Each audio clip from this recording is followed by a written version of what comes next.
She was a responsible young woman who always put family first. She was just always there for me, very supportive. She really cared about her family. And she had a bright future ahead of her. She wanted to have her own business. She feels like she can do anything. Until one night, she disappeared. I didn't know if I was going to see her again. It's a parent's worst nightmare. As the investigation unfolds, shocking secrets will be revealed.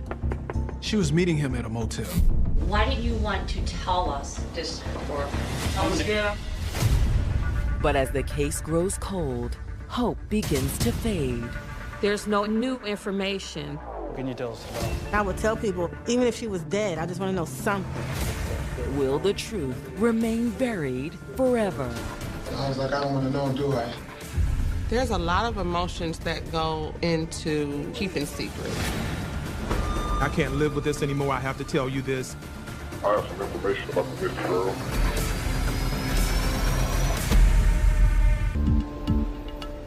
March 31st, 2015. It's Tuesday in Cleveland, Ohio, an industrial city that's undergone great revitalization in recent years. Cleveland is a smaller city, but it can feel bigger at times. We have really great food, we have fun sports teams, lots of art and culture. Life in Cleveland, when I think of it, I think of family. It's a family city. But on this cold spring night, the family and friends of one young Cleveland resident are facing a crisis. How can I help you? At about 10 p.m., a young woman named Regina Fleming walked into a police station in the Cleveland suburb of Middleburg Heights. I need to file a missing persons report for my friend Tiara Bryant. Regina explains that she hasn't heard from her friend Tiara Bryant in over 24 hours. She was very concerned about her whereabouts. Has there been anyone else that talked to her since then? I've been calling everybody. I just spoke to her mother. Hey, Regina. Regina called me and told me she thought something was wrong. Tiara's mother had no idea where Tiara was. She hadn't heard from her either. I feel like that's instant panic. Coming to the realization like she might be missing and might be in trouble. I started questioning her friends, her roommates, and asking them where she was. While Tiara's mother continued making calls, Regina had gone to the police to start the missing persons report. This was totally out of character for Tiara, and they decided that it was time to contact the police. I just know something terrible has happened to her. As a mother, I never felt so helpless. I knew something was really bad. The firstborn child in a large family, Tiara Bryant was the light of her parents' lives from the moment she was born. Tiara was kind of like a mini-me.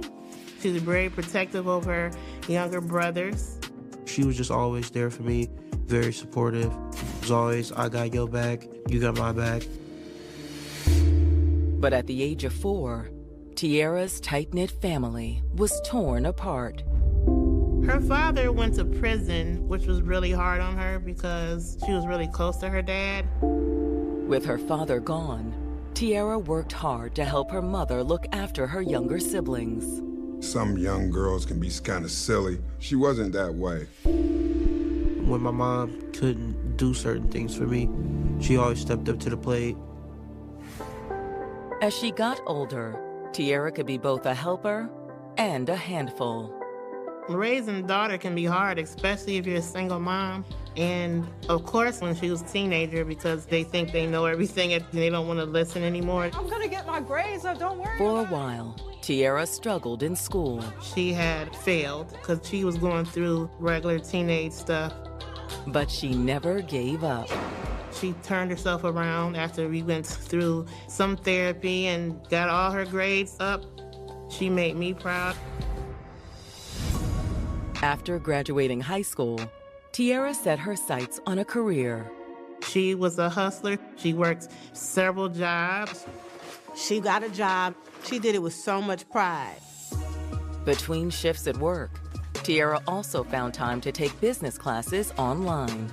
She decided to go back to school. She knew she wanted to have her own business one day, so she was very determined. But she also knew that accomplishing her goals would be even sweeter with a partner by her side. One of Tiara's jobs was a server at a local restaurant, and one day in 2014, a young man named Harvey Welch came in. They hit it off. He was really charming. So maybe you'll be free Friday. I get off early, so yeah, I should be.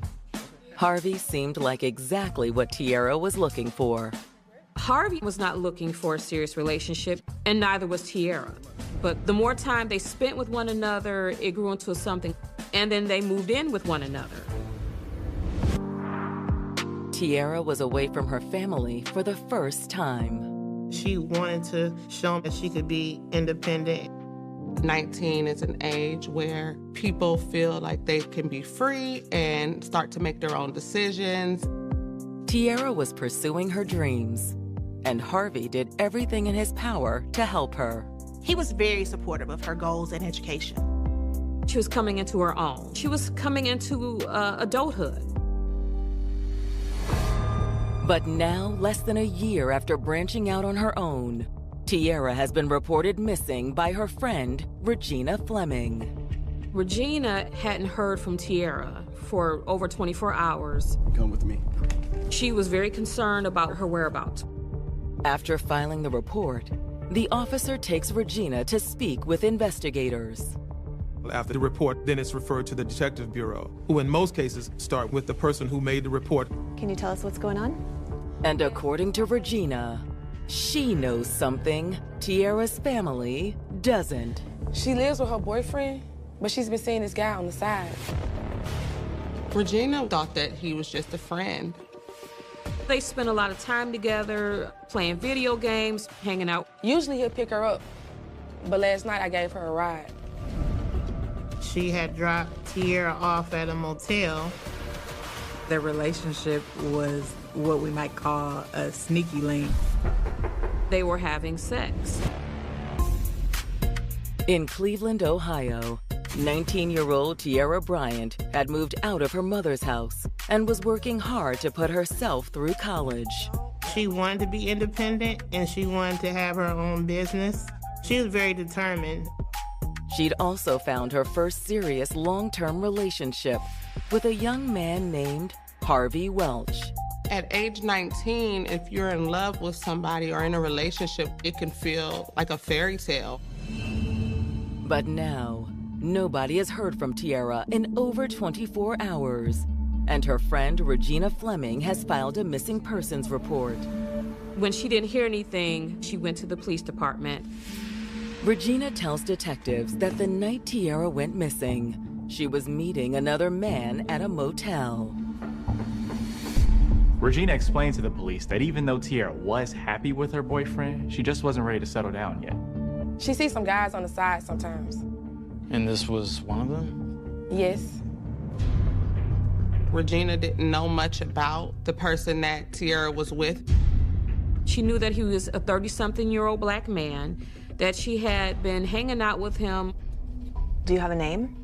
Just his first name. She says his name is Rashawn.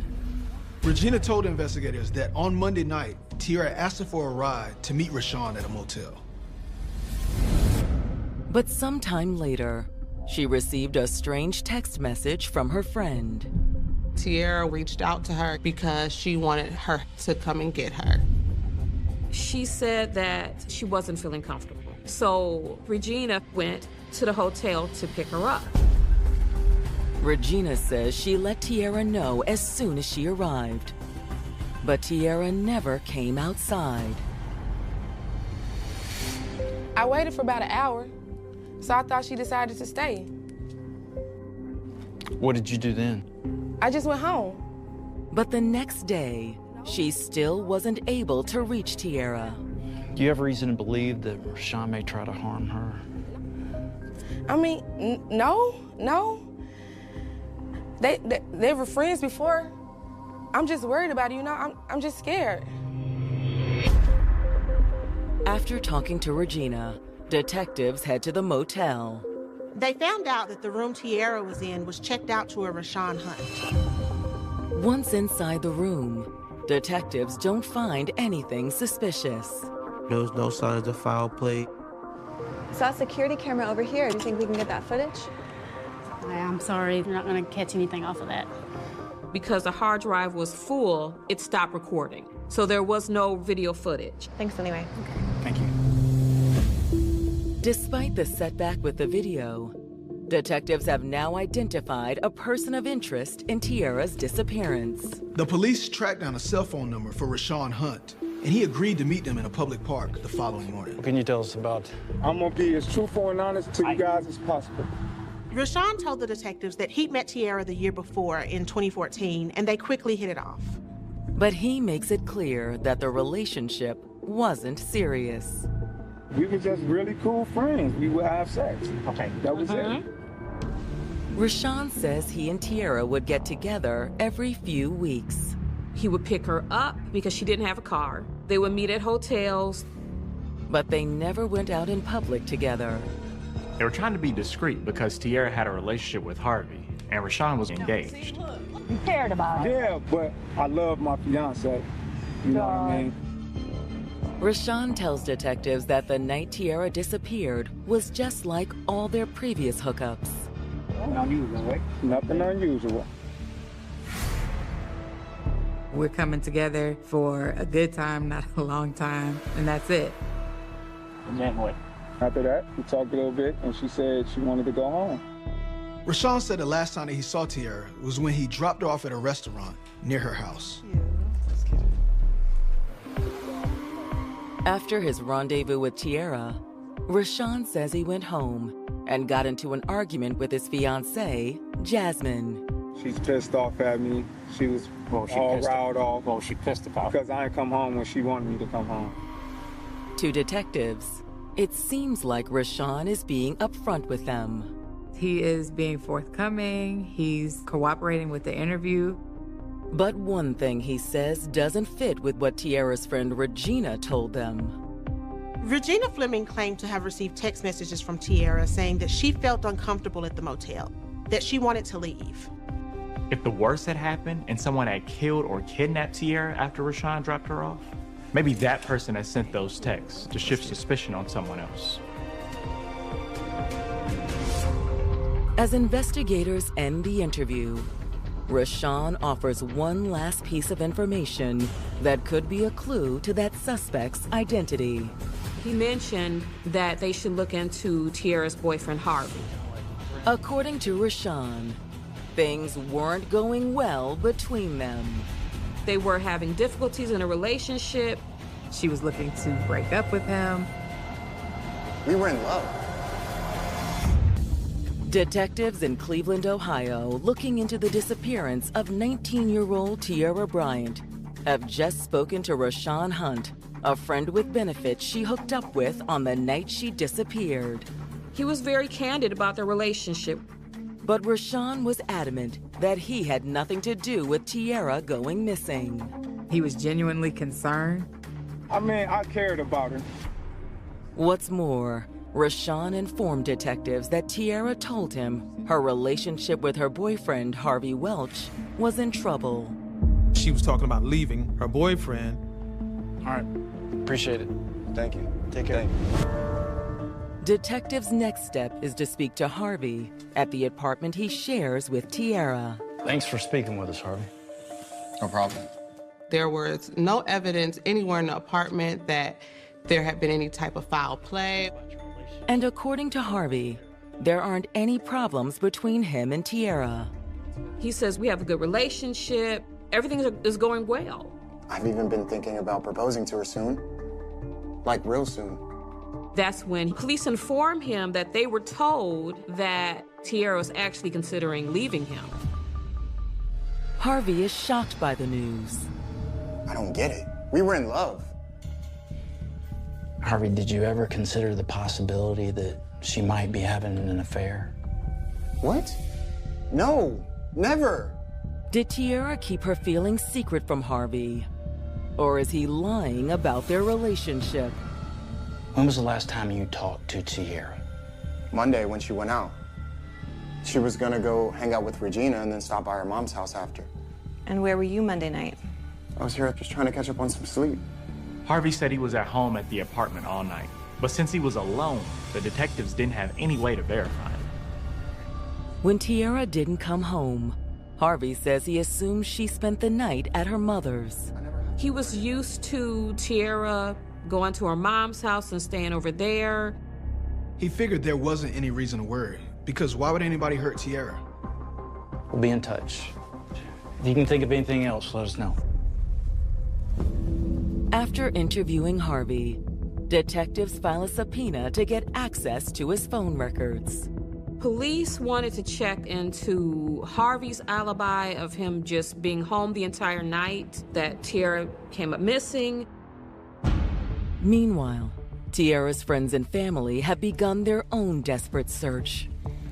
We started making flyers and putting it on Facebook. People were spreading the word to inform everyone that she was missing. As new information comes to light, Tierra's family reaches back out to detectives with a possible lead. Tierra's friends brought up this idea that there was another person that the investigators should be talking to. He was an ex, and he still seemed to be interested in her. It was somewhat of a stalking situation, or at least that's what they felt. She never mentioned who this ex-boyfriend was, but they assumed it was Curtis. Curtis Yates was Tierra's high school sweetheart. It was puppy love type of a relationship. It was very innocent. After high school, Tierra broke up with Curtis, and he didn't take it well. My sister had ended up dating someone new. Curtis was not happy about it. The drama came to a head when Curtis picked a fight with Tierra's new boyfriend. We're done. He was very passionate about my sister to go and fight for her. It was just a crazy situation. Stop. You need to go. Whatever. Given his history of getting violent over Tierra, investigators know they need to speak to him.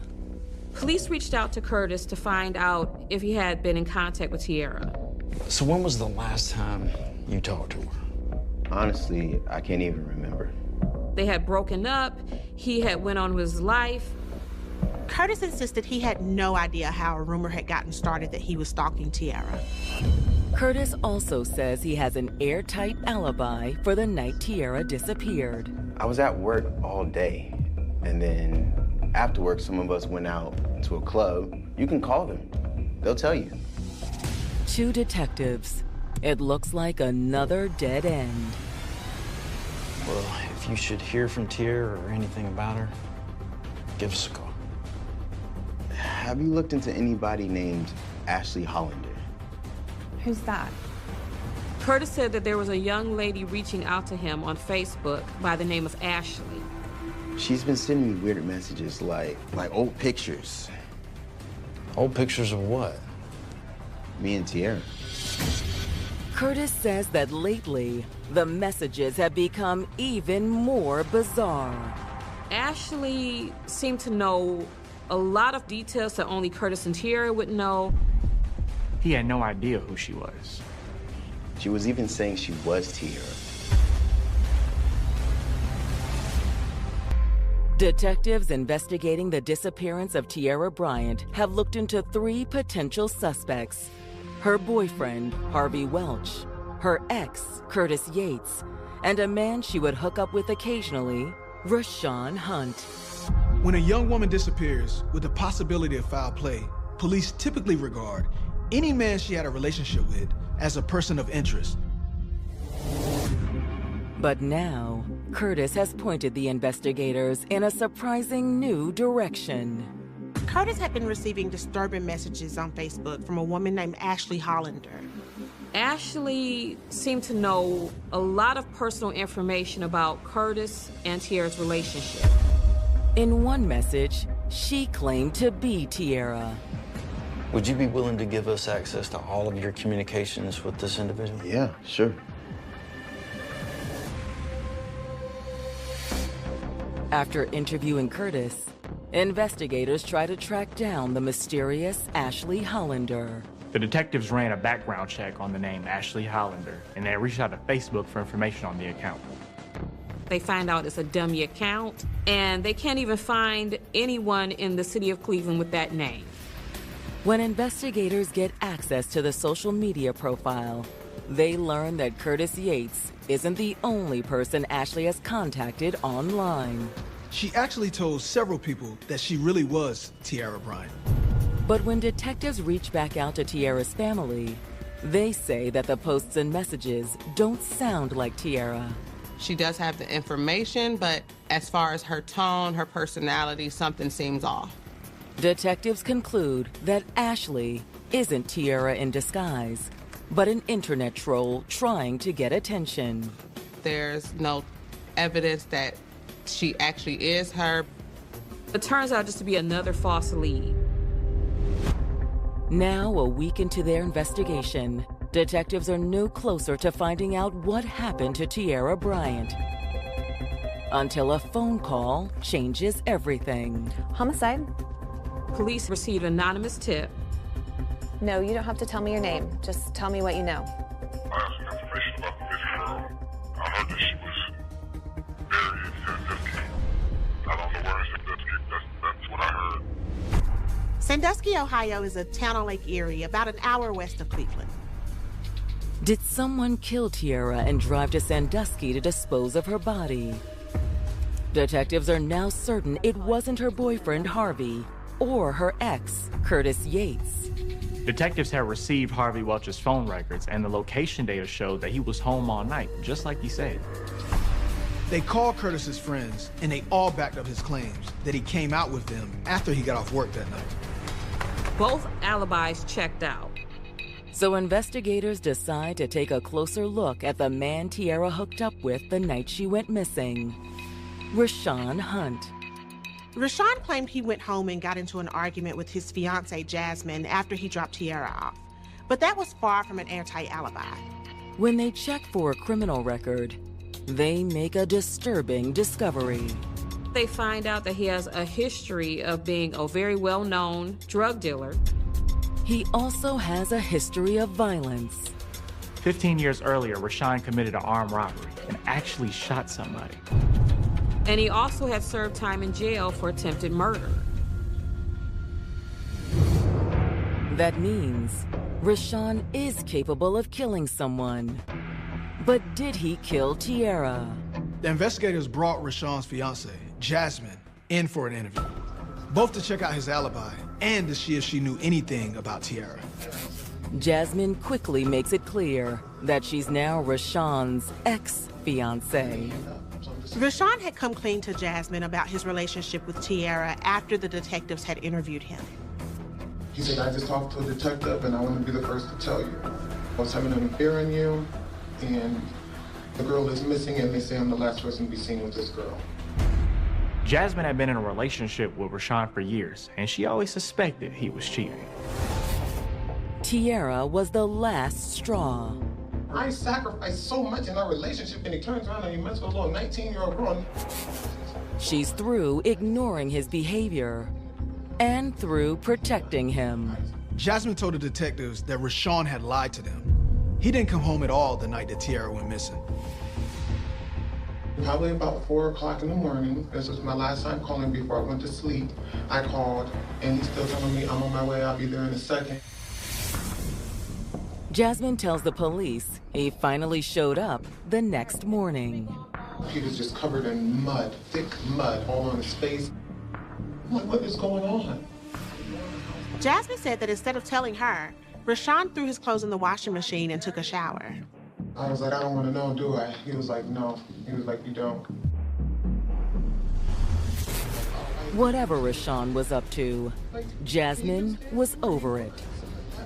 She had had enough, and she decided to kick him out. But as Rashawn was leaving, Jasmine says he said something that caught her off guard.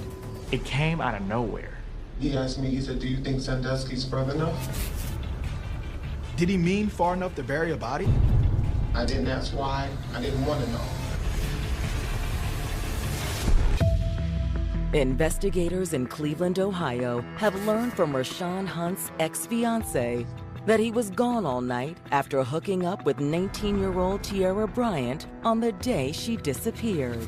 The girl went missing the same day he didn't come home. Not stupid, I'm putting all this stuff together. Jasmine says that when Rashawn finally arrived the next morning, it was clear that something unusual had happened. He was covered in mud, he had scratches on his face. And something he said to her was even more suspicious. He asked me, he said, do you think Sandusky's further enough?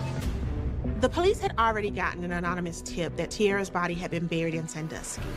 If the tip was true, Rashawn's question was practically a confession. For detectives, the next step is to subpoena Rashawn's phone records. They were able to use the records to track the location of his cell phone the night Tierra disappeared. They see that after leaving a motel, he drives around for a while and then goes to a local grocery store. When detectives receive video from the store's security cameras, they see their suspect's car pulling into the parking lot. A camera showed Rashawn's car pulling up and a man getting out and going into the store. There's a guy coming in and out of the store. He had purchased a huge plastic bin. There's only one problem. The man isn't Rashawn. They were trying to figure out who this guy is that was hanging out with Rashawn. Rashawn's phone records give them a possible answer. The records showed that before he was at the store, Rashawn had called a man named Emmett Love, who turned out to be Rashawn's cousin. Detectives immediately bring Emmett in for an interview. He said yes. Rashawn stopped by my house around 11 o'clock that evening to pick me up. Rashawn said he'd just broken up with his fiancée. He told Emmett that Jasmine kicked him out of the house. Emmett said they drove around talking about it for a while, then Rashawn took him home. Suspecting Emmett isn't telling the whole truth, detectives press him. There's only one minor thing that I did not mention that night. I asked him, I said, what happened? What's wrong? I remember him saying that somebody possibly tried to rob him. Rashawn had told him that someone had tried to rob him and that his eyes were red, like someone had tried to mace him. But detectives think the robbery story was an attempt to cover up what really happened. I think your cousin killed this girl. And I think, unfortunately, he threw you right in the middle of this. But how can he throw me in the middle of it? Police let Emmett know, we saw you on the surveillance camera. And that's when Emmett opens up. He admits that Rashawn asked him to go into the store to buy a large storage bin. He said he needed a plastic container so he can carry his clothes from Jasmine's house. But the detectives don't believe the bin was for Rashawn's clothes. Jasmine had no idea about the affair at that time, so they hadn't even split yet. This was an attempt by Rashawn to explain why he needed such a large tote. I wonder what could fit in that container. It certainly wasn't clothes. Still, Emmett insists Rashawn never told him he killed Tierra. He didn't trust anything. He just was distraught about his living situation. To police, it looked like Rashawn was the man responsible for Tierra's disappearance. But they aren't ready to make an arrest. Without a body, without any proof, it's hard to actually pin it on them. The case goes cold for about 2 years. But detectives never stop looking for evidence. The detectives were still trying to convince the Cuyahoga County prosecutors to actually move forward with the case and prosecute Rashawn. They talked to anyone else who had any kind of involvement, and then they compile their evidence and take it to the DA's office. Eventually, their persistence pays off. Prosecutors agreed to move forward with charges against Rashawn. Detectives now have a warrant for his arrest, if they can find him. Detectives talked to Rashawn's family and friends, and they had learned he had left Cleveland not long after he was questioned about Tierra. He moved to Sacramento, California. And on the night of June 20th, 2017, Sacramento police take Rashawn into custody. The local police had tracked down the car he was driving, and they made the arrest while he was sitting in his car in an alley. Driver, step out. Put your hands up in the air. It's all right. Be cool. Step to the back of the car. While Rashawn's extradition to Ohio makes its way through the courts, Cleveland detectives fly to California to interrogate him. The investigators laid out for Rashawn the evidence they had against him. Everything that they had was circumstantial, but they thought they would push the envelope and see what happened. Under questioning, Rashawn sticks to the same story he told 2 years earlier. They interrogate him for several hours, and nothing. But detectives sense something behind his answers. Remorse. He knew that he had done something wrong. They decided to give him a break, just 20 minutes by himself. And when the interview resumes, everything changes. They finally got him to admit to what he did. But it's not what they expected to hear. We have sex or whatever, so I proceed into the restroom. And as I'm walking out, she comes from behind here. I turned right into it, and her hand was up. As I'm turning, she maced me. He tells the police that it was an accident. I did grab her by the neck, all right? But it was the only thing I knew how to stop this attack. He said he was just trying to protect himself. He tells the police it was self-defense. What are you doing? After 2 years of investigating the disappearance of Tierra Bryant, Cleveland detectives have traveled to Sacramento, California to arrest Rashawn Hunt for her murder. But now Rashawn has told them that he killed Tierra in self-defense. Rashawn said he went to a motel with Tierra, and after they had sex, she suddenly attacked him. He goes to the bathroom and he comes out, and Tierra maces him. When she maced me, it went in my mouth, it went in my eyes. And what Tierra said was just as alarming. She said, "We here to rob." I pushed her back, and I'm just trying to stop her now. He can't see, he's struggling with Tierra. She's hitting him. He grabs her and holds her in a chokehold. And he kept squeezing until she stopped struggling. Rashawn told detectives that once Tierra stopped fighting with him, he went back to the bathroom to try to wash the mace out of his eyes. I grab all the towels, and I'm wiping in cold water. After he recovered, he went back to confront Tierra. Tierra? Hold on. Tierra. Wake up! He realizes she stopped moving. I'm trying to wake her up, like, Tierra, wake up. Now, at this point, I see that she's, like, gone. He also realized he was an ex-con in a motel room with a dead girl. He freaks out. He's pretty sure no one is going to believe this story. So, he decided he had to get rid of the body. That's when he gets in contact with his cousin Emmett to go to the store, pick up the plastic bin. Rashawn insisted that his cousin Emmett Love didn't know the real reason he needed the storage bin. And he took Emmett home before he went back to the motel. Rashawn says he then put Tierra's body into the bin by himself. Was that hard to do? Yes, ma'am. It was one of the hardest, toughest things I ever had to do. Rashawn loaded the bin into his car, drove to an isolated location between Cleveland and Sandusky, dragged the bin out of his car, and buried her. Investigators find his story suspiciously convenient. The detectives knew from experience that a suspect who can no longer deny the responsibility of a crime will often try to blame the victim. But one thing does support Rashawn's account, something his cousin Emmett told the police.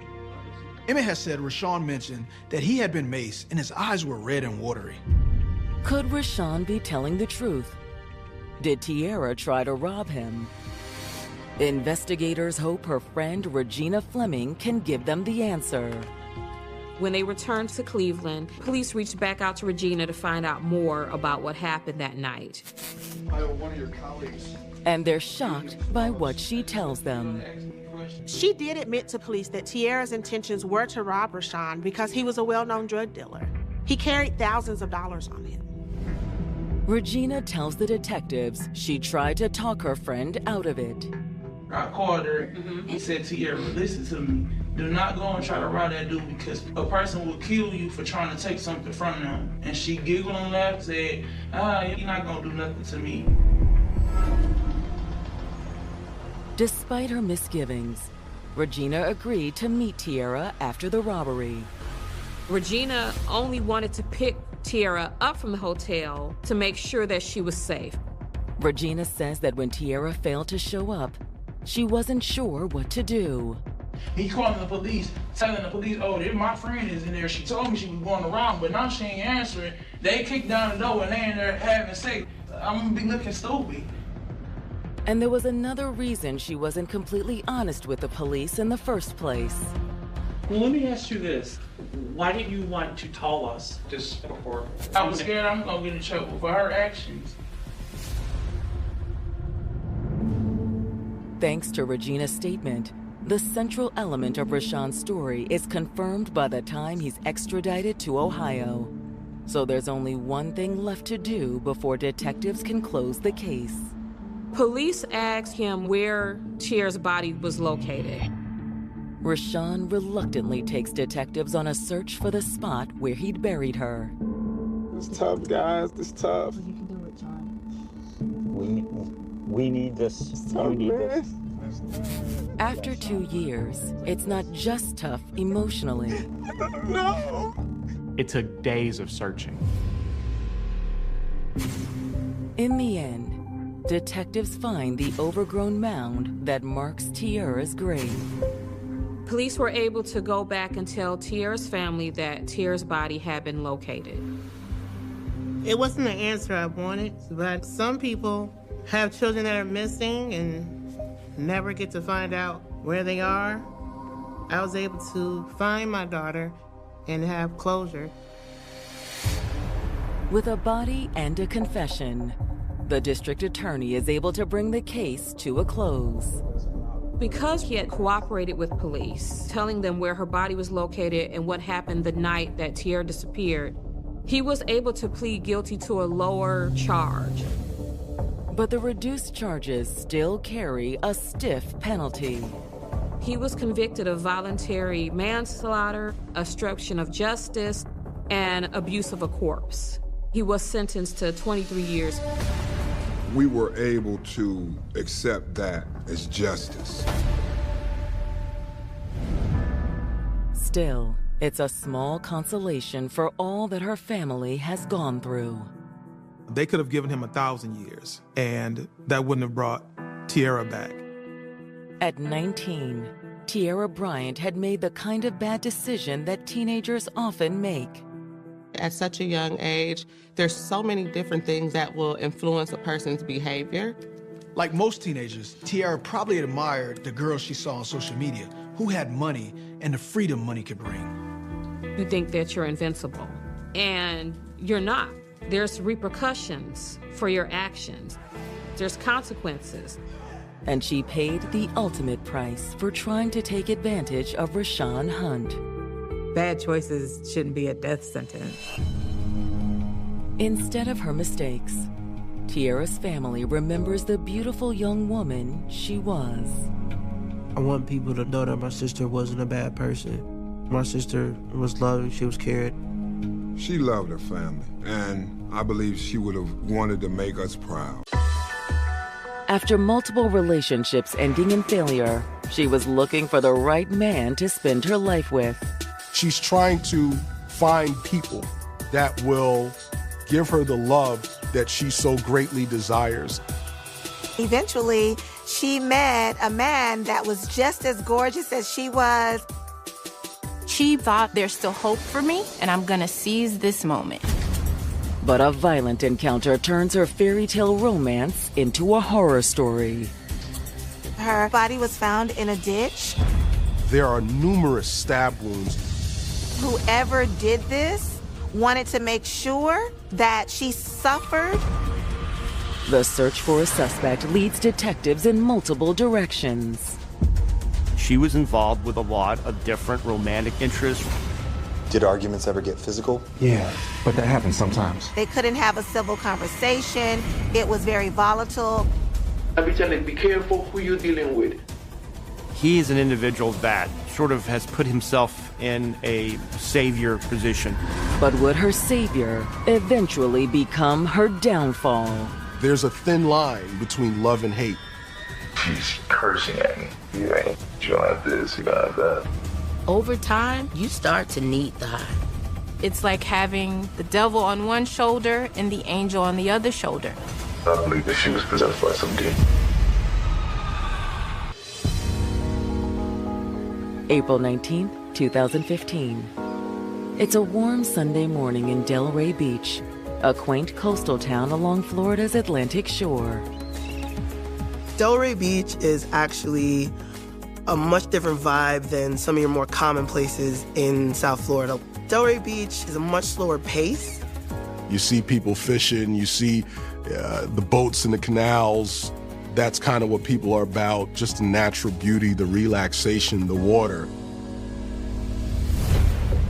But around 9 a.m. this morning, a local resident is traveling along a remote stretch of road when he spots something unusual. He noticed something that looked suspicious in a ditch. And as he got closer, he did realize that it was a young lady. He sees her laying in the grass, unresponsive, and, he's not sure what's wrong. He contacts 911. First responders race to the location. Protocol when someone's unresponsive is to get to the scene as soon as possible because there's a possibility that person still could be alive. They had no idea if this woman was having a medical issue or what was going on. When Palm Beach County deputies arrive on the scene, they quickly realize they're too late to help the young woman. The police get there, and it becomes immediately apparent that obviously she is deceased. Her body was cold to the touch, so police knew that she had been dead for some time. At that point, you realize there's no saving this person. Now your job is to preserve the scene. And as deputies begin to secure the area, they notice something lying near the woman's body. There was a wallet on the ground next to the body, and inside of that wallet, police found an ID card. They quickly identified who she was. Her name was Vanessa Williams. 28-year-old single mother Vanessa Williams had a smile that could light up a room. She was this beautiful young lady. She was very social and enjoyed spending time with her friends. Ambitious and caring to her core, Vanessa had always dreamed of becoming a therapist. But a relationship from her teenage years with a handsome classmate named Nate Tyler had taken her on a different path. They were high school sweethearts who were very much in love. Vanessa was so certain that they would go the distance that she even got Nate's name tattooed on her neck. But when she got pregnant, it caused a lot of friction between the two of them. The stress of teenage parenthood was too much for their relationship to bear, and the couple parted ways soon after the birth of their son.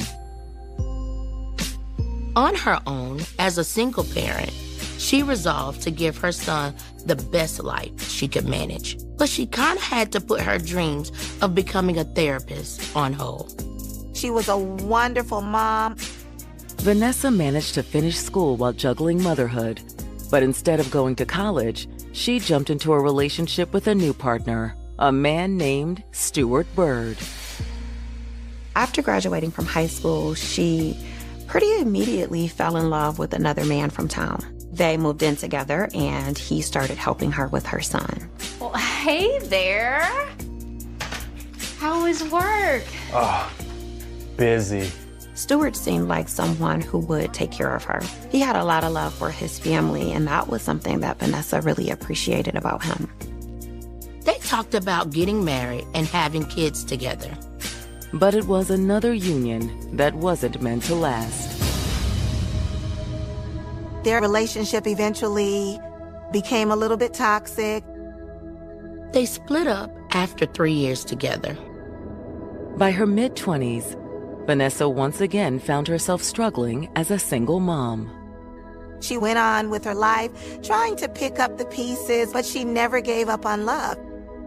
She's trying to find different people that will give her the love she so greatly desires. And she's meeting disappointment after disappointment with the types of men that she's involved with. Finally, in 2011, Vanessa met a man who seemed different from the rest. Excuse me, miss? Yeah. I think you dropped this. Oh, thank you. John Chapman was a handsome, military veteran, young, fit, knew how to present himself. They were two very good-looking young people who immediately were attracted to one another. I don't mean to be too forward, but do you think I can get your phone number? Sure. Yeah. As they got to know each other over the coming weeks, John and Vanessa realized they were both looking for the same things in life. John wanted a big family. He wanted kids. They realized maybe we could build this life together. So I've never really been with somebody who's felt like a life partner. I've always ended up alone. Those days are over. I promise. He was Prince Charming for her. So she and John Chapman fell in love. They started dating. Vanessa felt like she'd finally found a relationship that would last. Things were going really well for Vanessa this time around. With John's help at home, she was able to focus a little bit more on herself. She was working as a medical assistant during the day and taking classes at night so that she could work towards her dreams of becoming a therapist. But now, instead of seeing her dreams come true, Vanessa Williams has been found dead in a secluded area of Palm Beach County. Police quickly went into trying to find out what had happened to this beautiful young lady. They weren't sure if this was some sort of accident or if she was out walking when maybe she suffered some type of medical emergency. When detectives arrive on the scene, they move in for a closer look at Vanessa's body. When the police turn over the body, there are numerous stab wounds on her face, on her neck, on her back. Vanessa was stabbed over 23 times. Whoever did this wanted to make sure that she suffered bad. After a series of failed relationships, 28-year-old Vanessa Williams finally found a man to stand by her side. You have John as this military man, and he looks refined, and he's showing himself in a way that, hey, I'm strong and I can protect you. And this is the kind of strength that she's looking for. The happy couple was looking forward to a bright future together. But now, Vanessa has been found dead on the side of a remote road in Palm Beach County. It's the beginning of the investigation. They don't have all the information, but from what they've seen so far, this appears to be gruesome, violent. They were able to determine that Vanessa had been stabbed 23 times. The question now is, why? They find money, they find jewelry. Her chain is still on her. The fact those property pieces that were still there with her indicated not a robbery. They believe that this is a personal attack. This was someone who had malice and anger, and they took it out on Vanessa Williams. However, due to a lack of blood pooling, investigators suspect that the violent stabbing didn't happen here. Law enforcement concludes that she must have been killed somewhere else and brought to this location. It almost looked like there was an intent to try and hide her location. Maybe a hasteful attempt at best. There are other things there that indicate that they left in a hurry. They see an indentation from where a tire was. They find a flip-flop. It looked like when Vanessa's body was dragged out of whatever vehicle it was in, all this other debris got dragged out with her. One item in particular stands out to the investigators. They find a floor mat from a vehicle that's soaked in blood, and they really want to know whose blood is this? Does this belong to the victim? It's also potential evidence for DNA from the assailant. Most stabbings or cuttings, the person who is the attacker will typically injure themselves. Detectives spot another crucial piece of evidence left behind by Vanessa's killer. They find a wooden-handled knife that looks like it could be the murder weapon. After the evidence is bagged and sent out for testing, Vanessa's body is transported to the medical examiner's office for an autopsy. Judging by the degree of lividity in Vanessa's body, the medical examiner believes that she had been dead for about 24 hours. Lividity is the accumulation of the blood in the lower extremities of the body. A blood test reveals another surprising new piece of information, that at the time of her death, Vanessa had a street drug known as Flocka in her system. Flocka came in, I believe, around 2015, 2014 in the Florida area here. There was a lot of reports of crazy behavior, zombie-like behavior, aggressiveness, extreme strength. Flocka took bath salts and it was manipulated, and it gave you a much more intense high and hallucinations, and anybody could pretty much get their hands on it. Immediately, law enforcement are thinking that maybe this was some drug deal gone wrong. Maybe this was a drug user who had crossed someone. Armed with this new information, detectives begin trying to learn more about who their victim was. One of the things that they observed that the medical examiner told them about was that there is a tattoo on the back of Vanessa's neck, and the name of that tattoo was Nate. Vanessa's social media appears to confirm that she had a man in her life around the time she died. But his name isn't Nate.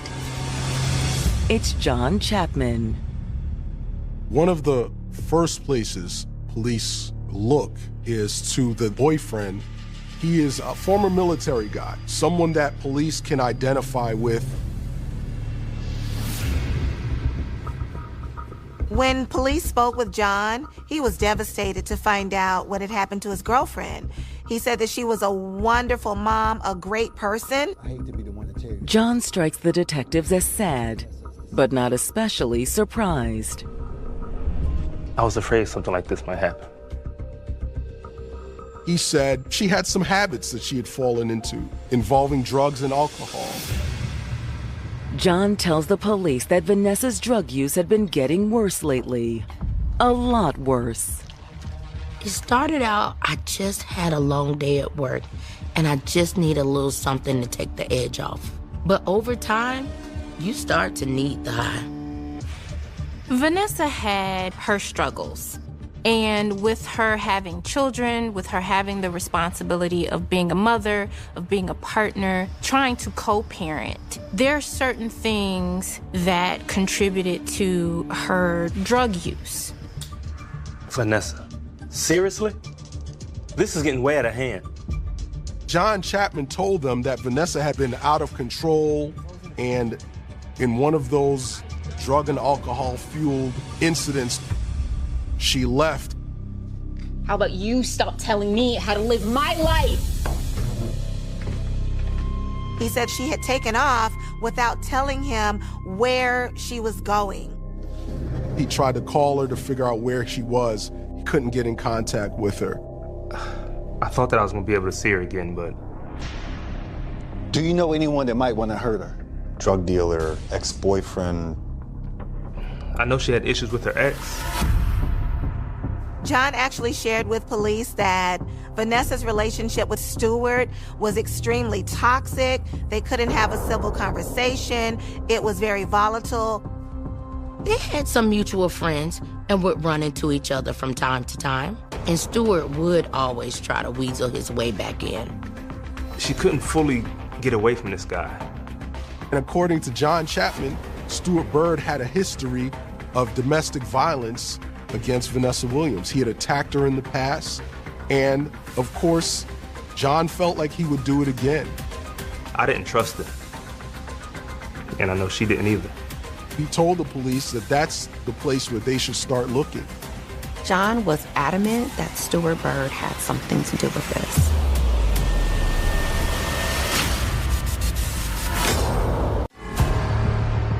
Vanessa Williams' boyfriend, John Chapman, has just told Palm Beach County Police that she was battling drug addiction in the months before she was murdered.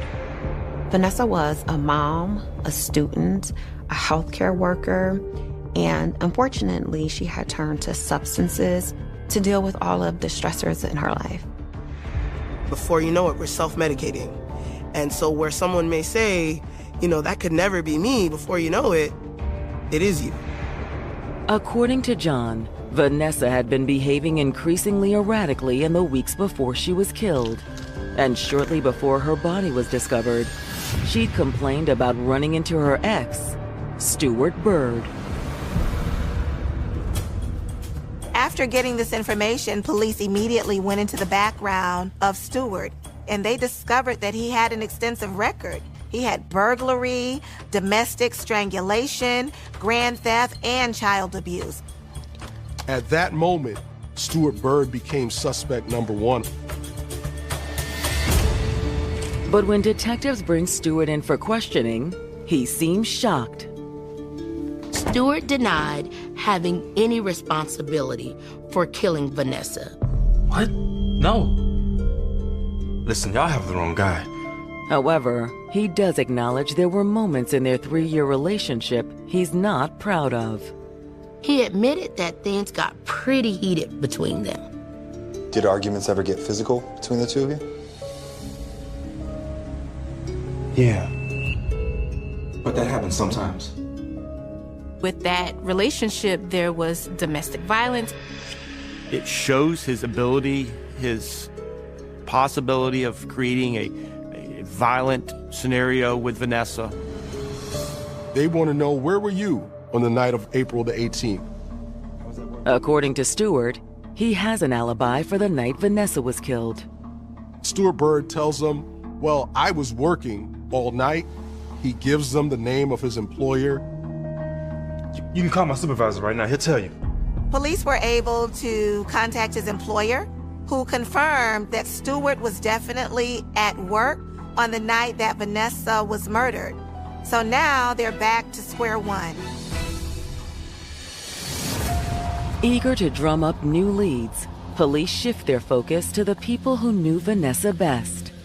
Vanessa's parents lived about an hour away in Miami. And while they were still grieving the loss of their daughter, they were ready to talk to detectives. Vanessa's parents were devastated. It is extremely heartbreaking as a parent to know that your child was killed. Vanessa's parents tell detectives that their daughter had a long history of troubled relationships. I always tell them, men, he wants only your money and something else. Right. And I be telling them, be careful who you're dealing with. So in cases like this, either you have a lot of suspects or you have nobody. And this case had a lot of suspects. She was involved with a lot of different romantic interests.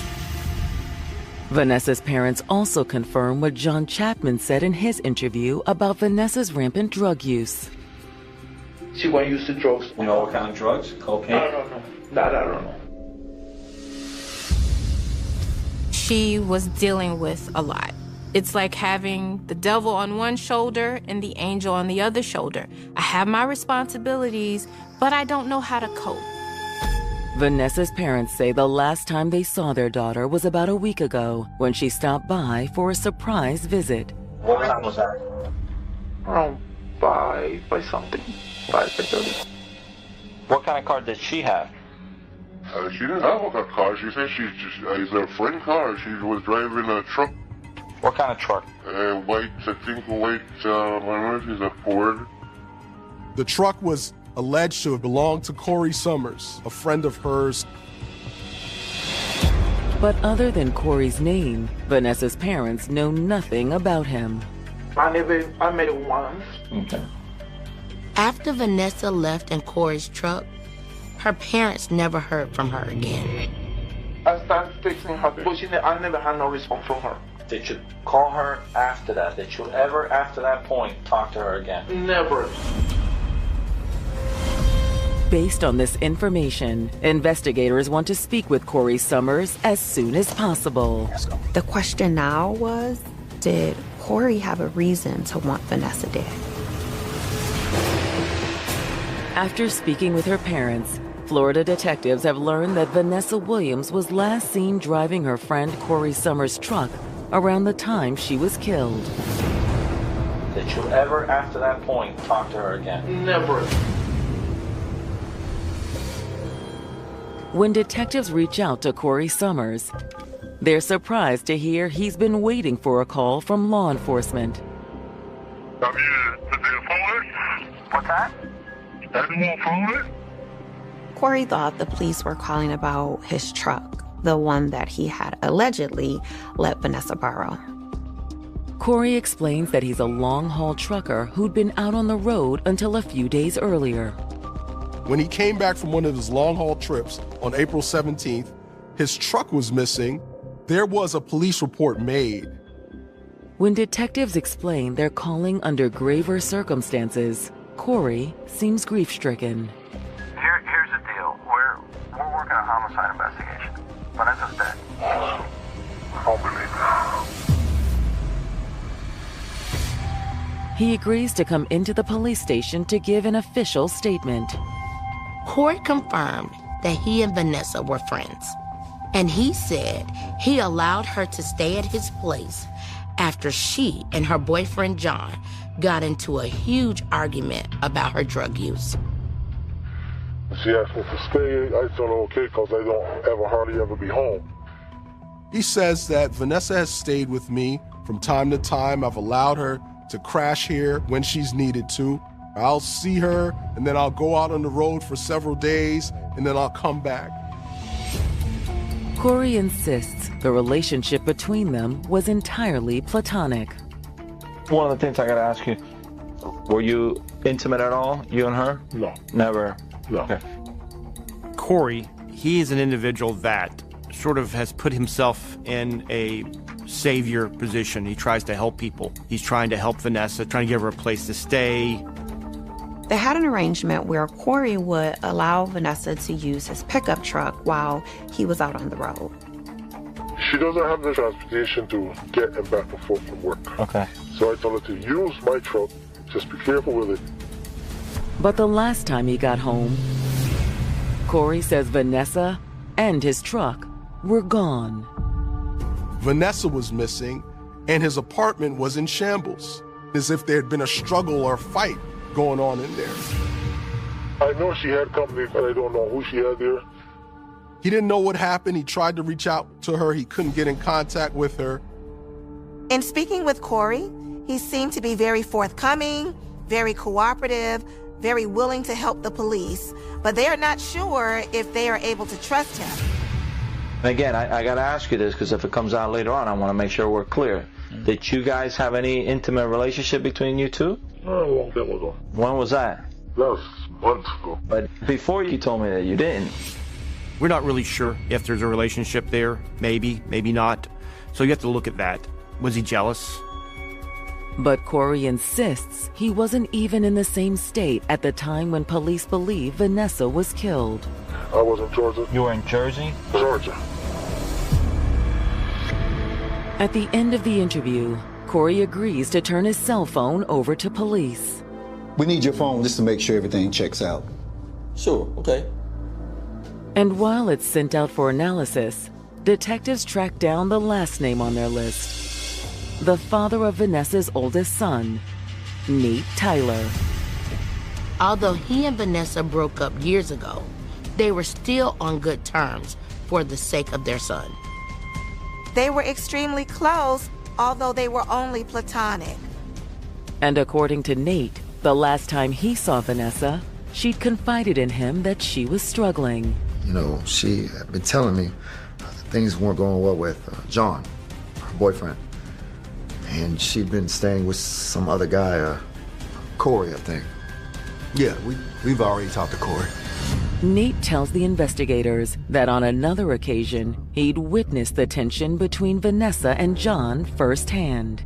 There was an incident that Nate shared with police where they were all hanging out and something transpired that really ticked John off to the extent that he started throwing furniture, became vulgar, got very violent. It was shocking, you know? It happened out of nowhere. Did Vanessa say these type of outbursts happen often? Yeah. Yeah, she did. She told him that John was abusive, that John would fly off the handle for different reasons.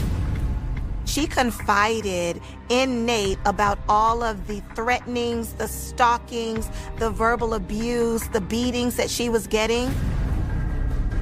Based on what they're hearing from Nate, detectives have to wonder, has John been misleading them all along? At this point, getting out there, finding John, and getting face-to-face with John is very important. But when detectives try to bring John Chapman in for another round of questioning, they quickly hit a roadblock. They'd say, we gotta pick this guy up and talk to him again. But there's only one problem. He's gone. He's on the run. In the spring of 2015, Palm Beach County investigators have had no shortage of suspects in the murder of 28-year-old Vanessa Williams. So far, they've spoken with her ex, Stuart Bird, close friend, Corey Summers, and even her high school sweetheart, Nate Tyler. But unfortunately, all three men seem to have airtight alibis. Thanks to phone records, police were able to confirm that their three prior suspects had not been in the area at the time Vanessa was murdered. Stuart was confirmed to be at work, and Corey in Georgia. And Nate was out of town visiting some friends.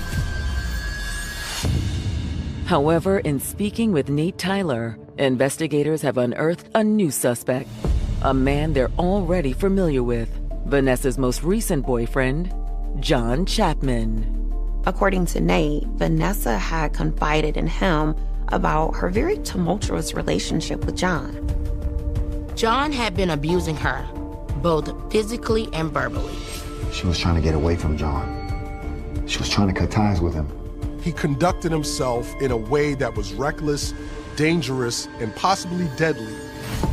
Detectives want to speak with John Chapman again as soon as possible, but they'll have to find him first. He's gone. He's on the run. He wasn't at home or at work.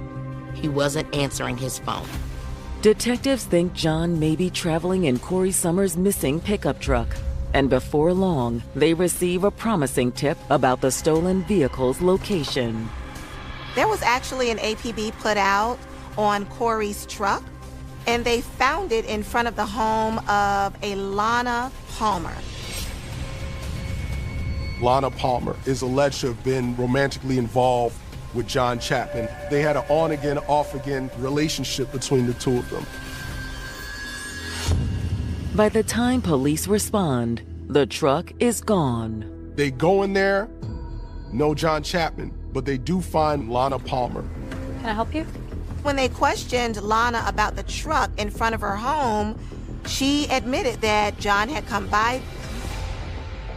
The last time that she saw John Chapman, on April the 18th, he came there driving a white truck, clothes covered in blood.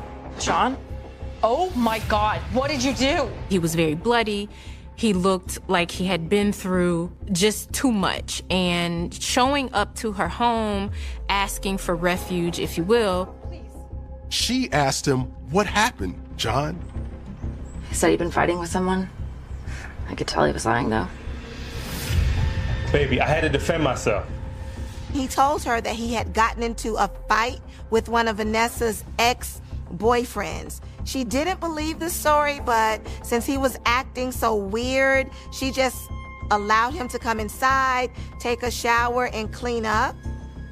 Okay, just go rinse all that off, please. But after John washed up, Lana witnessed more strange behavior from him. She saw him take a SIM card out of a phone and rip it in half. She realized that there was something awry here, and the story that he was given just didn't line up. I don't know what you're up to, but I want you out. Told him to get out, and he did. Do you have any idea where he may have went? No, not a clue. She said he took his things and he left. Lana insists she hasn't seen or heard from John since that night. And with no other leads on their suspect's location, investigators are back at square one. They start to intensify their efforts to find him because the clock is ticking. As an investigator, you need to get to John as soon as possible. Police reached out to law enforcement agencies in the surrounding areas to be on the lookout for John. They also enlisted the aid of the U.S. Marshals to help look for him. Soon, their efforts pay off. Eventually, they got a tip that the truck had been seen in Miami.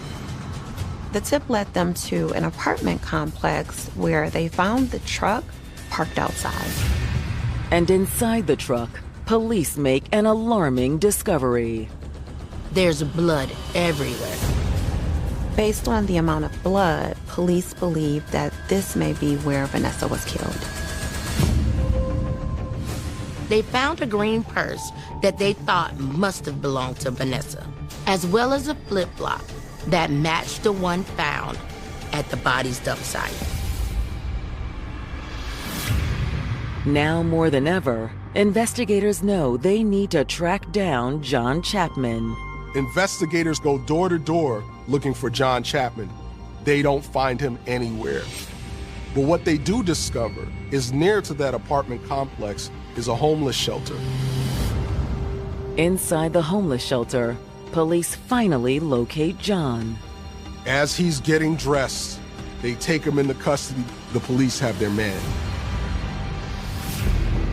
Back in Palm Beach, detectives are eager to sit down with their #1 suspect. They immediately started peppering him with questions about what had happened to Vanessa, and to their surprise, he didn't hold back. Vanessa was, she wasn't herself at all. I had to kill her. John finally confessed to the murder. But that's not all he says. He tells them that it was in self-defense. He said she attacked him with a knife. I believe that she was possessed by some demon.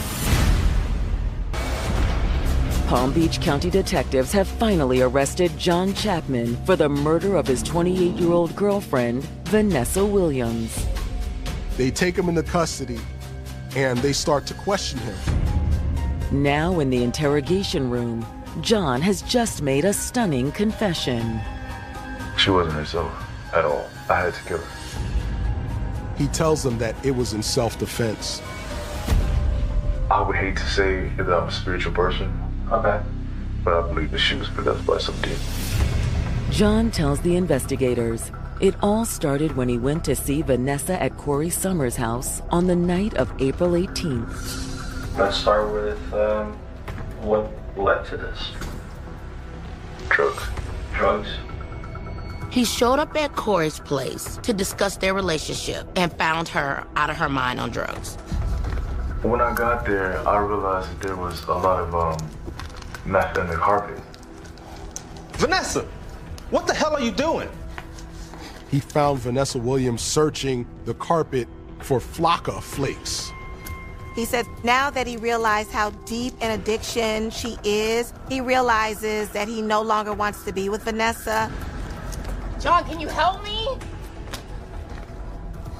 He says it disgusted him that Vanessa Williams' drug use was so out of control. John tells detectives he was ready to leave soon after arriving, but he was stranded. He'd gotten dropped off at Corey's house, so he needed a ride back home. I just wanted that ride back to Cape. And I'm like, hey, let's have fun. Let's go ahead and let's hit it back to Cape Coral. Let's party. When you say that, with drugs, everything? Yeah. John, with his narcissistic personality, realized that Vanessa was battling an addiction, and he was using that to control her. On the drive to Cape Coral, the couple stopped to get some fast food. But as the sun set and they finished their meal, they got into a tense argument in the restaurant parking lot. John was upset with Vanessa about her drug use, and Vanessa was upset with John in regards to the way he had been treating her in the relationship. She's cursing at me, telling me, you ain't doing this, you got that. Eventually, John says he had enough. I really just wanted her to feel what I felt. And I don't know how else to say it. I just really, I pulled her hair, and it was just gonna be like a tussle. Right. But what I didn't notice that she had me trapped with a little small knife. He said she tried to attack him. He had to wrestle the knife away from her. When she went for that, I hit her right on top of the head. And I was like, don't you dare do that. And then, honestly, I snapped. He became completely overwhelmed with rage. It was quick and it was angry. You know how many times you snapped? More than once? The problem with that story is as soon as he got the knife away from her, there was no threat anymore. You don't go back and plunge it 20 other more times in her chest after you take control of the knife. And instead of getting help, he dumped her body on the side of a remote road where he thought that no one would be able to tie the crime back to him. John blames his military experience for the extreme violence of his attack. John is claiming he went into defense mode as though he was still in the military. My training kicks in. Okay. All the emotions locked into robotic. My Army training kicked in. It's not an excuse to kill someone. Besides that, John admitted he started the physical altercation. So in reality, Vanessa was the one defending herself when she grabbed that knife. John Chapman, at the end of their investigation, was booked and charged for murder. At trial in January of 2018, the jury agrees with investigators. John's murder of Vanessa can't be chalked up to self-defense. In the end, his self-defense was not bought by the jury. They found him guilty of second-degree murder, and the judge sentenced him to 48 years in prison. John was very lucky that he was not sentenced to death and that he wound up being convicted with second-degree murder. That was because in the state of Florida, if it's a crime of passion, you can get second-degree murder. Vanessa Williams will never get the chance to see what her future might have been, all because of the rage of John Chapman. Vanessa. She was a Colombian native making a fresh start in the Sunshine State. Ella buscaba una tranquilidad y un mejor futuro para sus hijos. She was very trusting, very loving. She believed in the goodness of everyone. But sometimes trust comes at a price. She was screaming, no, no, no, and then the phone cut out. This is when the nightmare really starts. The search for answers uncovers a twisted web of lies. He noticed money was just missing. Credit cards were opened in his mother's name. And a calculated killer, the likes of which investigators have never seen before. I've never had a case like this where somebody did something that brazen. We don't have the head. What do you want me to do about it? He just laughed and said they're never going to be able to put Humpty Dumpty back together again. He was just taunting us and trying to play a game with us. Is that blood? She didn't know that she was making a deal with the devil. February 20th, 2021, Boynton Beach, Florida. It's the depths of winter for most of the country, but here in South Florida, the sun is shining brightly. Boynton Beach is about 50 miles from Miami.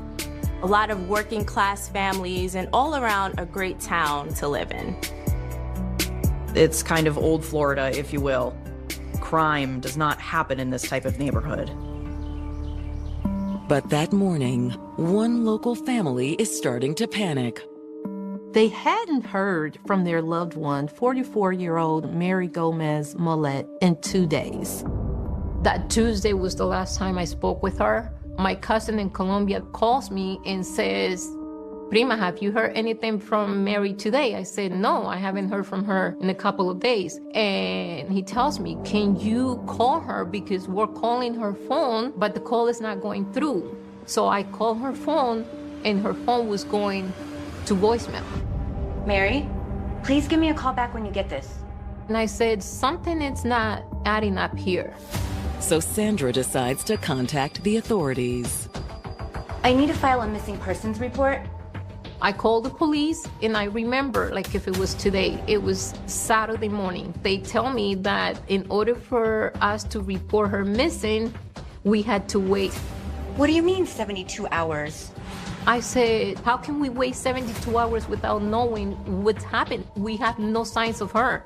We are calling her and her phone goes straight to voicemail. So it was very stressful to us. The family has to wait another grueling 24 hours before they can officially report Mary missing. By then, Sunday morning, they opened an investigation. They had asked about Mary, what she was wearing that day. I said, I don't know because I wasn't with her. What does she normally carry with her? I said, she carries a purse. The large black tote bag?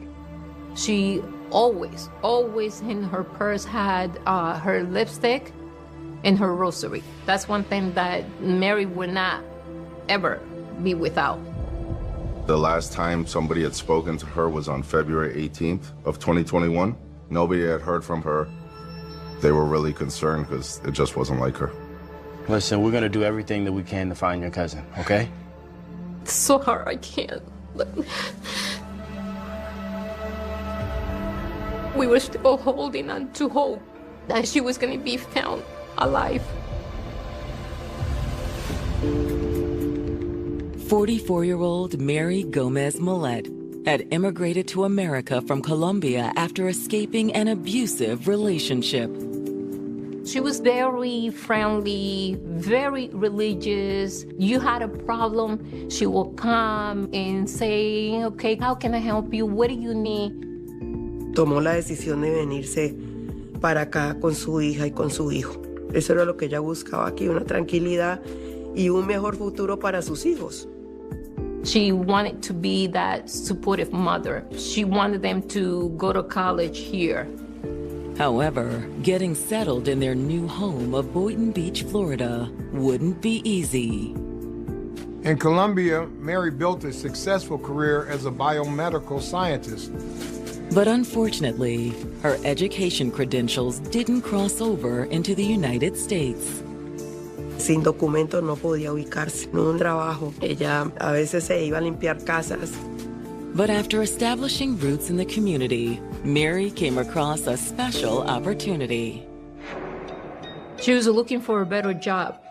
Someone in the church had said to her, there's a lady that needs someone to take care of her because she lives by herself. She was starting to have the signs of dementia. She lived down in Hialeah, which is in Miami, Florida. So Hialeah from Boynton Beach is probably a 2-hour drive. Ella se fue a cuidar a esta señora allá a Hialeah. La señora la quería. Hey, thank you, my dear. Se quedó cuidando a doña Bella 24/7. Ella vivía allí con ella. At this point, Mary's kids were grown and off doing their own thing. And it was at her new job where Mary met the man who would eventually become her husband. Mary, this is my son, Roberto. Very pleased to meet you, Mary. Likewise. Mary's patient had a 66-year-old son named Roberto Colon. And almost instantly, they found a connection amongst each other. I can't tell you how much it means that you're taking good care of my mother, to her and to me. I'm happy to help. She's such a special woman. Roberto lived in Boynton Beach, where Mary originally settled after moving to the U.S. He'd come down to Hialeah now and then to visit his mother. But after meeting Mary, he had another reason to visit. Mary and Roberto developed a relationship, and it was on the fast track. Lo conoció en diciembre y ya en febrero se casó con él. But just 1 month after saying I do, Mary has mysteriously disappeared, and no one in her family has been able to get in touch with her. This is when the nightmare really starts. It was just radio silent, and that was completely abnormal for Mary and her communication style with her family. Listen, we're gonna do everything that we can to find your cousin, okay? The Boynton Beach Police Department, they take their report. It immediately gets sent over to a missing persons detective, who then starts to investigate. Investigators begin by going to the home of Mary's husband, Roberto Colon. If Mary is missing, why wasn't her new husband the one who made the missing report? For the police and investigators, this immediately sticks out. But when police ask Roberto about his wife's disappearance, he doesn't seem to share the family's concern. I don't know where I'm at with this thing. Roberto tells police that the last time he saw his wife was 2 days ago, February 18th. But he doesn't think she's missing. He thinks she's on the run. And that's because the last interaction they had was a heated confrontation in which Roberto confronted Mary for stealing his mother's money. She took my bank, my check card. After escaping an abusive relationship in her home country, 44-year-old Colombian native Mary Gomez Millet was making a fresh start for herself in southern Florida. Mary pivoted to being a home health care aide, where she began taking care of an elderly woman. And when she met her client's son, Roberto Colon, her life changed forever. They got married just a couple of months after meeting each other. But now Mary is missing. And as Boynton police pay a visit to her husband, Roberto, he claims his wife may have good reason to hide. She took my bank, my check card. He said he had access to his mother's bank accounts, and he noticed money was just missing from the accounts. Credit cards were opened, a new car was leased in his mother's name, and he felt like Mary was behind all this and was stealing from his mother. I don't know what to do for her. I don't want to ingress my mother. She worked all her life for that apartment. Roberto says when he discovered what was going on, he told Mary to bring the new car to his house immediately. He asked for the vehicle to be delivered back to his residence all the way up in Boynton Beach. I don't know what to do, man. I've never been presented with this kind of crap. How could you do this, Mary? He said that when she arrived at his house, they got into an argument, but he said it wasn't really heated, it wasn't physical. When I confronted her with this, I said, no, I didn't do anything. But then I had an appointment the same day that she came here to the urologist. We'll talk about this when I get back from my appointment. He said the argument ended because he had to go to a doctor's appointment, and he told Mary that when he got back from his doctor's appointment, that he was going to take her back to Hialeah and turn her in to the Hialeah Police Department. Keep it all out of my mother's house. Yeah, they will have to handle everything. When he left, Mary was still at his house. He said when he returned from his appointment, the car was still there, but she was gone. I was just the biggest fool that she was. He assumed that she was scared, that she was going to get arrested, and had a friend come pick her up or something, and now was just hiding out. Police ask Roberto if he has any idea where Mary could be hiding out. And that's when he admits he doesn't actually know his new wife all that well. They had only met in December of 2020, and they kind of developed a friendly relationship at first, but then kind of came up with an arrangement of how this would progress. I needed her to help me with my mother and help me with my house because I'm in the middle of trying to fix crap up, and you know, I can't do everything at one time, and I figured it'd be a good relationship. Basically, they came up with an agreement that Mary would take care of Roberto's mother. In exchange, Roberto would marry Mary so that she could get U.S. citizenship. It was an agreement brokered by Roberto's mother. Mary had said to her that, you know, we're gonna have to start helping you look for someone else because my cousin wants me to go to Orlando to fix my papers. The lady said, no, you're not leaving me. You can stay here with me. I'm gonna talk to my son. You can marry my son and he can give you the residency. Please don't leave me. He was very open about their relationship, that they were legally married, but you know, it was more of a deal that they had made, each of them to benefit from it. And it got me, to tell you the truth. After wrapping up their conversation with Roberto, police continue their investigation back at headquarters. Can they trust Roberto's account of his relationship with Mary? We were able to pull stuff from Mary's phone records. The main thing that we found was that the day that she was last known to be at Roberto's house, from that point forward, there was no location data, no messages, no phone calls. The phone was off. And as detectives continue searching for clues, they make an alarming discovery in a police report filed 5 days earlier. They see that on February 18th, just a few hours after Mary was last seen, Boynton Beach police received a call about an abandoned purse. So, like, he's over here. Just in the road, you know, in the ditch, right? Uh-huh. This purse was located less than a mile from Roberto Colon's house. And that's not all. It reportedly had blood on it. Is that blood? Actually, it's blood. There's blood on it? Mm-hmm. The officer that collected the purse, he brought it back to the police department and immediately brought it into the crime scene lab. When he turned the purse over to me, there was a substantial amount of blood on the purse. His gloves were actually covered in blood after he handled it. There was no identification within the purse, but there was some items contained within the purse that were documented and photographed. There was several pieces of paper in the rosary.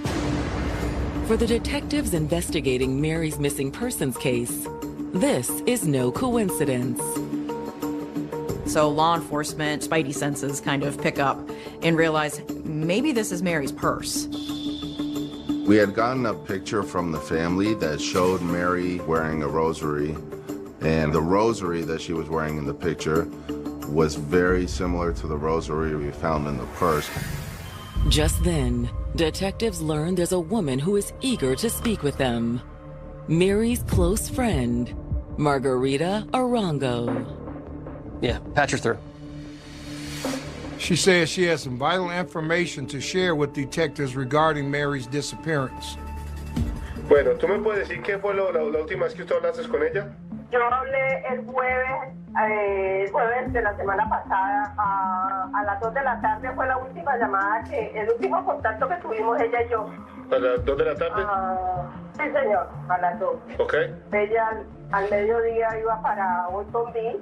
Le dijo que iba para allá a llevarle el carro al señor Roberto. Ella me dijo, Maggie, ya estoy acá en la casa de Roberto. Voy a entregarle el carro. Ya no quiero seguir más con esta situación. Ya estoy aburrida. Ya yo no quiero nada con él. Entonces le dije, mami, alguna cosa me avisa. Le dije así, dijo, listo. Yo le dije a ella, listo. Entonces cuando yo le dije así, el teléfono de ella y el teléfono mío quedaron abiertos. The last thing she heard from Mary was she heard Mary scream. Ella me dijo, Margie, Roberto, Roberto. Y yo sentí un golpe. Y ahí se fue la comunicación. Boynton Beach police have increased search efforts in the case of missing 44-year-old Mary Gomez Millette after the discovery of a bloody purse less than 5 blocks from her husband's home. The lab was able to accept the swabs from the purse, and the lab determined that it was consistent with human blood. But there wasn't enough of a sample for them to be able to come back with a definitive DNA analysis one way or the other. Now, Mary's friend Margarita Arango is providing even more reason for police to suspect foul play. She said she was on the phone with Mary when she was at Roberto's house. Margarita told law enforcement that she heard Mary screaming, "No, no, no, Roberto." And then the phone cut out. And that was the last she heard from Mary. Yo sentí como que el tipo la agredió a ella, como si le hubiera quedado el celular. Algo tuvo que haberle hecho el tipo a ella, porque después de ese momento ya yo no volví a tener más comunicación con ella. From the phone records, we know that from that point forward, that phone was off. And when Margarita heard that Mary had gone missing, she knew she needed to inform police about what she'd witnessed. Lo único que yo quería era encontrar a Mari. Yo quería encontrarle y darle un abrazo y saber que ella estaba bien. Police decide it's time to bring Roberto Colon in for a formal interview. Go ahead and just give me your legal name. Roberto Colon. Detectives confront Roberto with the information and evidence that they've found. They tell him about the conversation they had with Margarita, and they also confront him about the bloody purse. Her purse? Yeah. We have her purse. It has blood on it. You know it's her purse? 100% it's her purse. Okay. So we need your help in making sense of that, because I can't make sense of it. Roberto says he knows nothing about it. And to prove that he's innocent, he agrees to submit to a DNA sample. He consented to giving us his DNA. He took his shirt off so we could take pictures of his body to make sure there was no injuries. I mean, he was just so compliant. Detectives have a lot of information, but not enough to arrest him. They still don't have a body. So detectives ask Roberto for permission to search his home. You're okay if we go back now? We might need you to stay outside for a little bit while we do this search. We can spray this chemical that will show us if there's any blood or anything. Yeah. Police ask, hey, can we walk inside and just take a look and make sure Mary's not here? You okay with that? Yeah. He gave us consent, so he was allowed to be there, and we just had to do what we needed to do. After arriving at the home, it's not long before investigators notice a chilling piece of evidence. One of the crime scene techs noticed a little speckle of blood on the front door of the house. Inside the home, there's additional cause for alarm. The house inside did not have floors. It was bare concrete. Did not have drywall in many places. It was just kind of like a sheetrock wall, unfinished. They asked him about that, and he said that he's been renovating his home, and so he ripped up some of the floorboards and has yet to replace them. But out in the garage, crime scene techs uncover the most alarming evidence of all.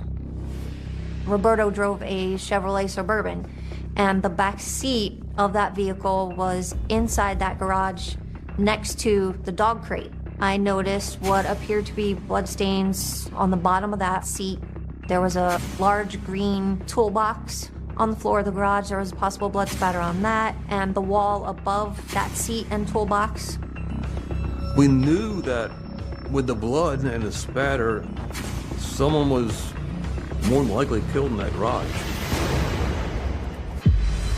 The disappearance of 44-year-old Mary Gomez Millette has led Boynton Beach detectives back to the home of her husband, Roberto Colon, where they've just discovered what appears to be blood spatter.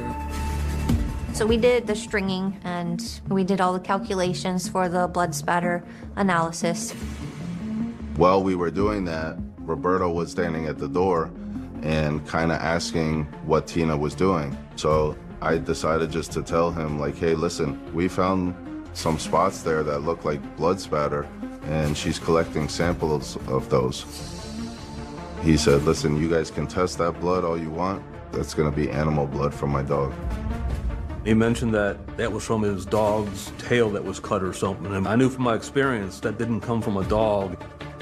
We knew that with the blood and the spatter that someone was more than likely killed in that garage. When the blood test results come back, they confirm everyone's worst fears. It was the next day that we got the results and were able to say that that blood was human blood that we collected in the workshop and on the front door. But without a body, police are unable to prove it is actually Mary Gomez Millette's blood. They didn't have any DNA from Mary, so they can't confirm if the blood actually came from her. Regardless, investigators decide it's time to bring in the cadaver dogs.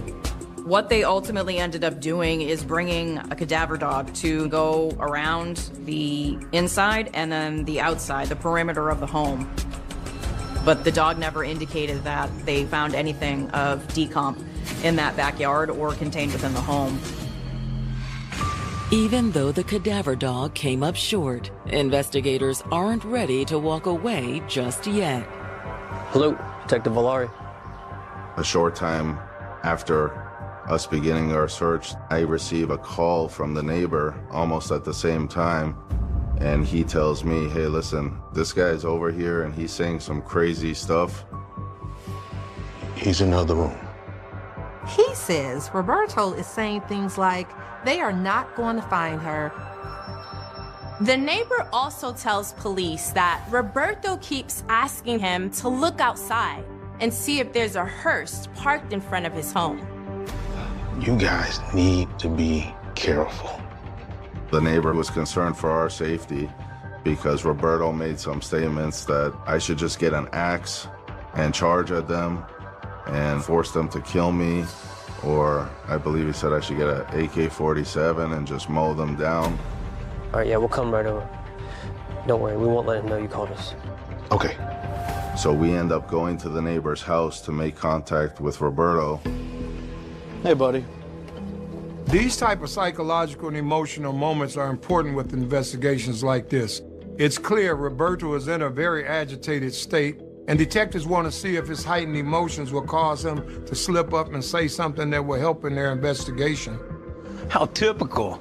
You're more concerned about her than what she did to me and my mother for months.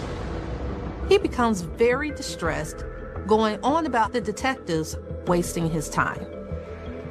He starts making statements, very vulgar statements about Mary, calling her names. It's actually at that point, too, that he refers to his workshop as an abattoir, which is a slaughterhouse, specifically usually for animals. Whoa. What's that supposed to mean? Roberto, at this point, seems to be alluding to police that he killed Mary. But when they continue to directly ask him if he had anything to do with it, he tells the police, do your job, find the body. It seemed like he was just taunting us and trying to play a game with us, you know? So we end up going, hey, listen, you're not gonna be able to go home right now. We're holding your house. We're gonna get you a hotel. You can come back when we're done. Initially, he did not want to go to the hotel. He wanted to stay at the neighbor's house. And the neighbor, being the nice guy that he was, he said, listen, I will house your pets, but given the circumstances, I'm feeling a little uncomfortable with you staying here. So Roberto agreed to go to the hotel. As darkness falls over the Boynton Beach property, detectives face the frustrating reality that they're not any closer to locating Mary. There was a specific field where we knew Roberto would go to walk his dog. So we have officers searching those big fields, wooded areas. We have officers in boats, in canal banks in the area, checking for any evidence. But by the next morning, there's still no sign of Mary. We were doing subpoenas and getting back Roberto's financial records, going through phone records. That's when detectives get a visit from Roberto's former tenant, Luciana Torres. Yeah, go ahead and send her on. Luciana had a bunker or trailer that was located on Roberto's property. It was just a temporary arrangement. She didn't live there very long. Luciana tells police that she was often in earshot when Roberto spoke to Mary. She's overheard conversations that he's had with Mary, ending with phrases like, I'm gonna kill this woman and bury her in my backyard. Those are his exact words? It wasn't until this conversation with Luciana that I said, you know what? I think now at this point, I have enough to go on to get another search warrant to dig the yard. The only thing that's given me some apprehension about this, I felt like that first dog that did the search, that if she was there, that dog would have hit. But the cadaver dog trainer convinces the detective to give it one more shot. He actually told me, he said, listen, at the end of the day, if my dog doesn't hit, you should still dig up that ground. So investigators return to Roberto's home and get to work. There was a shed back in the backyard, and off to the side of this shed was an area where there was bricks laid on the ground. I remember Rob looking at that area and calling me over. If you notice in photographs, all the patio stones have grass or weeds growing in between the cracks. As I'm probing, I'm noticing that these bricks have no grass or weeds growing in the cracks. These bricks, they're very fresh. Like I could just remove them very easy. It's like they're almost just recently set. And I started moving a couple bricks going further in, and then I hit something. You could smell the smell that we know of, unfortunately, from, working all these years of decomposition. I remember I looked up at him, and he was staring at me, and I'm like, there she is.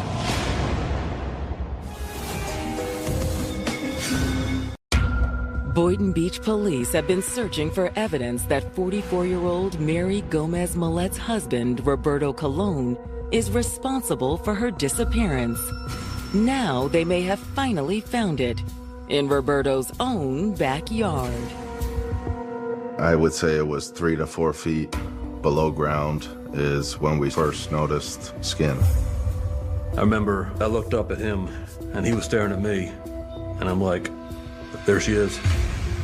As they're shuffling the dirt away, we start to see that this body doesn't have any legs below the kneecap or a head. They're not able to find the head, but what they do find is a metal steel pipe that was buried next to the torso. Detectives believe that this is the murder weapon. That pipe was solid steel, but it was bent, like it hit something hard. And, we later came to find out that both of Mary's forearms were broken and the bones were completely cracked, almost kind of like a defensive posture. The remains are transported to the medical examiner's office.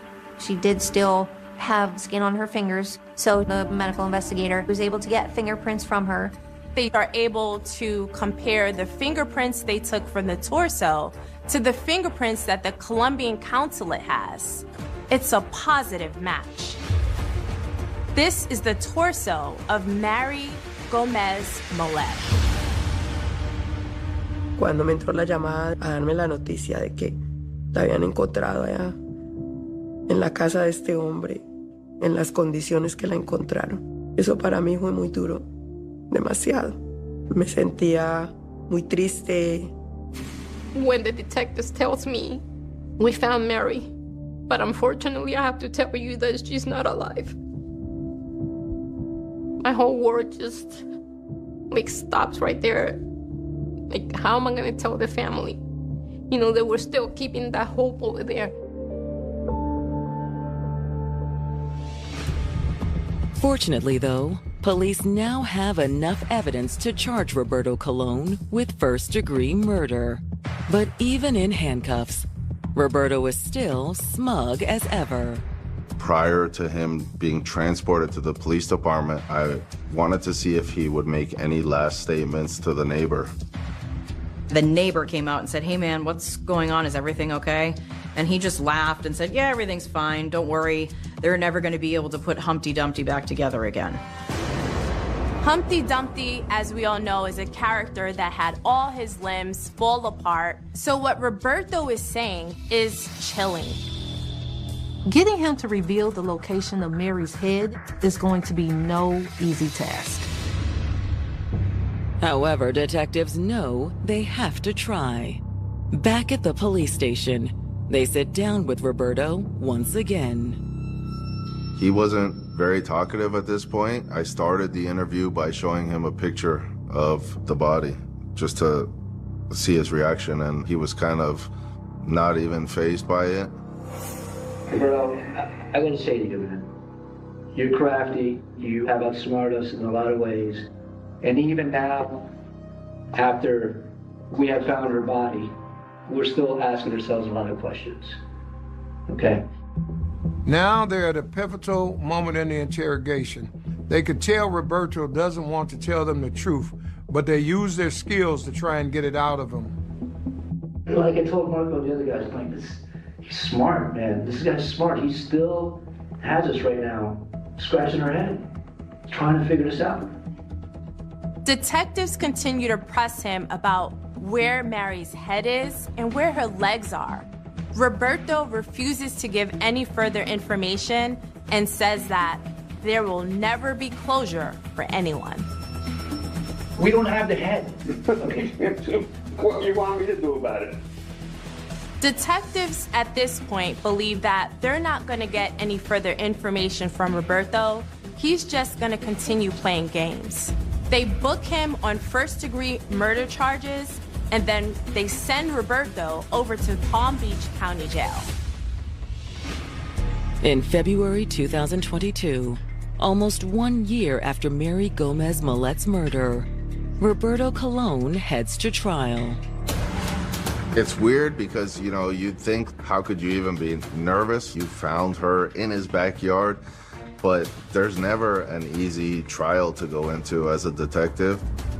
Right off the bat, it becomes clear to prosecutors that this calculated killer isn't going down without a fight. He says that Mary is the one who caused all of this, and he acted out in self-defense. Mary was very trusting, very loving, and in a way, very naive too. She didn't see the bad in anybody. That didn't exist in her.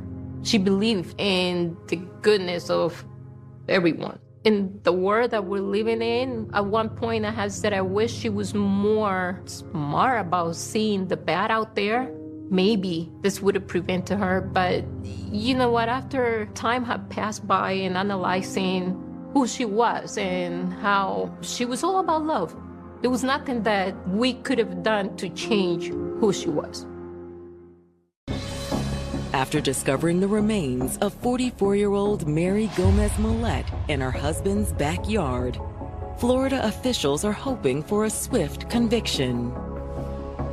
It's always difficult for prosecution when you don't have an eyewitness to a crime, but with all of the circumstantial evidence, everything was pointing in the same direction, and that direction was directly at Roberto Colon.